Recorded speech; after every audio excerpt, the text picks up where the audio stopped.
New state aid rules. Commission increases national support to farmers up to €25,000. Brussels, the 22nd of February 2019.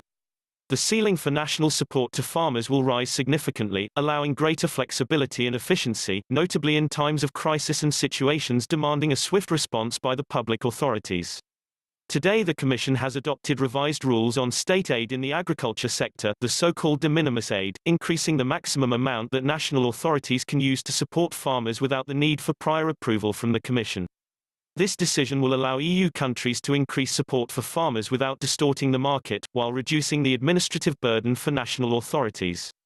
Agriculture and Rural Development Commissioner Phil Hogan said, "The Commission's proposal for new state aid rules for the agricultural sector reflects the value of this form of support in times of crisis.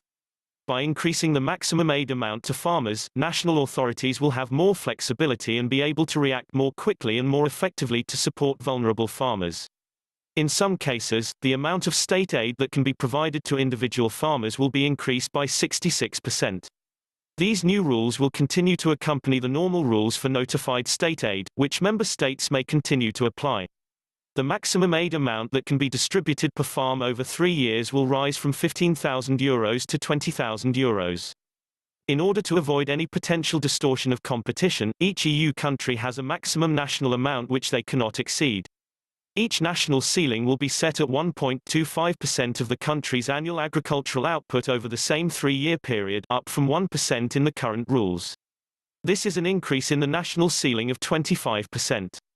If a country does not spend more than 50% of its total national aid envelope on one particular agricultural sector, it may increase even further the de minimis aid per farm to €25,000, and the national maximum to 1.5% of the annual output.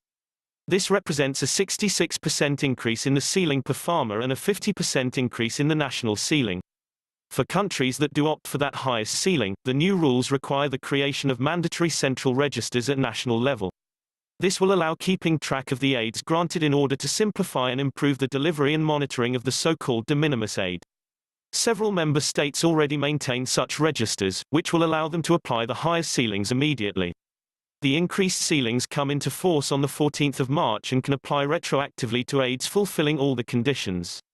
Background in EU state aid rules. EU countries shall notify state aid to the Commission and may not implement the aid measure until it has been authorized by the Commission.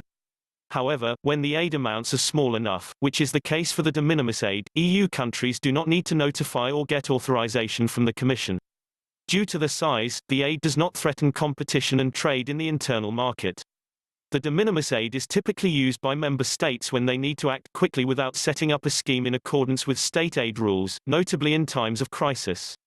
It is also commonly used for very specific purpose, for example to help prevent or eradicate animal diseases as soon as an outbreak occurs, or to compensate farmers for damages caused by animals that are not protected under EU or national law such as wild boars. The damages caused by protected species of animals, wolves, lynx, bears, etc., can be compensated under notified state aid rules. The Commission consulted member states and stakeholders to provide input on the revision of the de minimis rules. Those contributions were taken into account when finalizing the amendments.